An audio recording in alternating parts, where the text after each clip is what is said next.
صحيتو يا الخواص، السلام عليكم à tous les Algériens وين كانوا. شوفوا ça c'est un document exceptionnel. هدايا انايا personnellement il m'a totalement apaisé.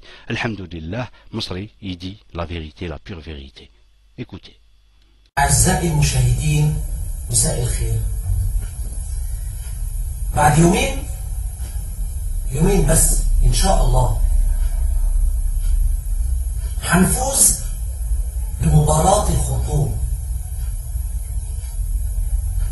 ونمر لكأس العالم بإذن الله. ياه، ده احنا كنا فين وبقينا فين. بس أنا كنت عايز أقول للإخوة الجزائريين كلمتين. احنا من الأول قلنا لكم سيبولنا المباراة عشان نمر احنا لكأس العالم ونمثل العرب. أعزائي المشاهدين، مساء الخير. بعد يومين بس إن شاء الله هنفوز بمباراة الخرطوم ونمر لكأس العالم بإذن الله. ياه، ده احنا كنا فين وبقينا فين. بس أنا كنت عايز أقول للإخوة الجزائريين كلمتين. احنا من الأول قلنا لكم سيبولنا المباراة عشان نمر احنا لكأس العالم ونمثل العرب. ما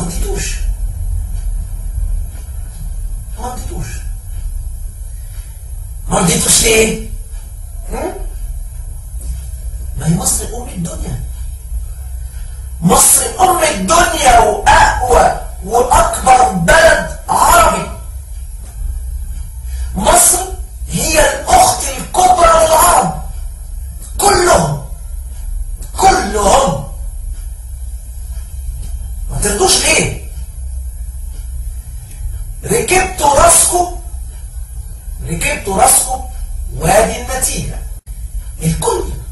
الكل يعرف ان المصريين ما بيحبوش يخسروا، وخصوصا لما يكون الخصم ده بلد عربي. لو كان بلد اوروبي ولا امريكا ولا حتى اسرائيل معلش، بس ان الخصم ده يبقى بلد عربي وبيعاندنا احنا، ده مش ممكن ابدا. ده كلام مش ممكن يتسكت عليه ابدا. احنا قلنا لكم اننا مستعدين لفعل اي شيء واستعمال كل الطرق المشروعة والغير مشروعة عشان نفوز. وبرضه ركبتوا راسكم.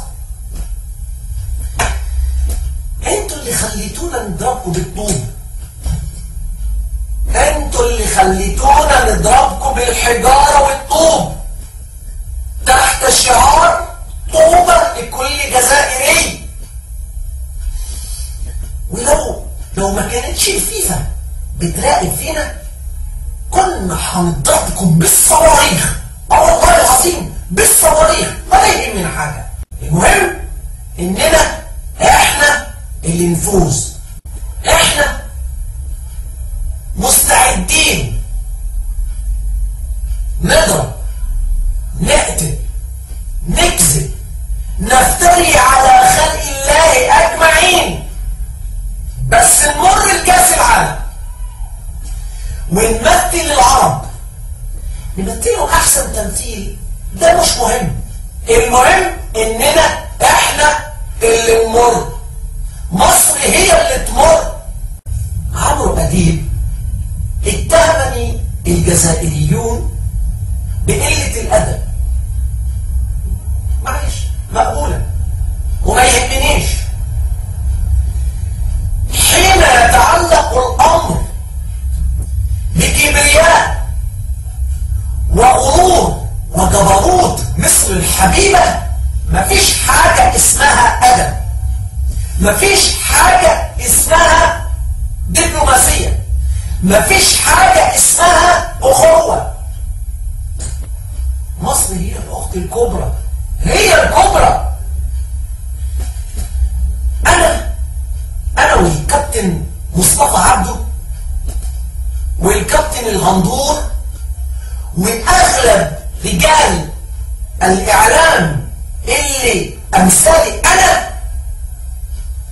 مستعدين نبقى أولاد كلب، والله العظيم. بس مستعدين نبقى أولاد كلب، مستعدين نبقى أولاد زانية حتى، بس ما نسيبش جبروت وكبرياء وغرور مصر يروح هذا. ده كلام مش معقول، ما يتسكتش عليه أبدا. احنا اتصلنا بالإخوة الجزائريين قبل المباراة، يعني قبل ما يجوا مصر، وقلنا لهم سيبونا الماتش، سيبونا الماتش، سيبونا نمر بكأس العالم. في 80 مليون مواطن مصري عايز ينسى همومه. عايز ينسى ايه؟ ينسى همومه.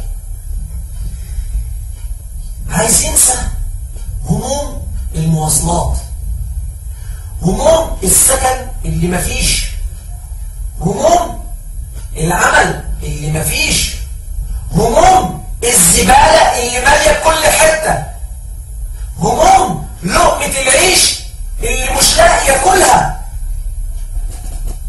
بس الجزائريين ما رضيوش، ما سمعوش الكلام. قلنا لهم يا ناس عايزين ننسى ولو لفترة التخلف الرهيب اللي احنا فيه. ده تخلف رهيب. 90% من الشعب المصري بيعيش تحت مستوى الفقر. 70% من الشعب المصري بيعاني بالبطالة. 56 واخد بالك 56% من الشعب المصري ما بيعرفش لا يقرأ ولا يكتب. وبرضه الجزائريين ما سمعوش الكلام. نعمل لهم ايه؟ نعمل لهم ايه؟ هم اللي جالوا على انفسهم. مصر دي هي ام الدنيا، ام الدنيا، واحلى اسم في الوجود ده، حتى ولو كانت فيها العيشه مره. احنا دورنا كاعلاميين اننا ننسي الشعب المصري همومه مهما كلف الامر، مهما كلف الامر. نكذب، نلفق، نفتري على خلق الله اجمعين، وما يهمناش حاجه، ما يهمناش حاجه. مصر هي الاخت الكبرى لكل العرب، ولما الاخت الكبرى بتدلع المفروض ان كل العرب من المغرب لليمن يقولوا حاضر، او ده المفروض، دي الاصول. مصر هي اللي علمت كل العرب ازاي يعيشوا، ازاي يتكلموا، ازاي يمشوا، ازاي يتفرقوا، ازاي يتخلفوا. مصر هي اللي علمت العرب معنى الغرور. يجوا دلوقتي يجربوا الغرور ده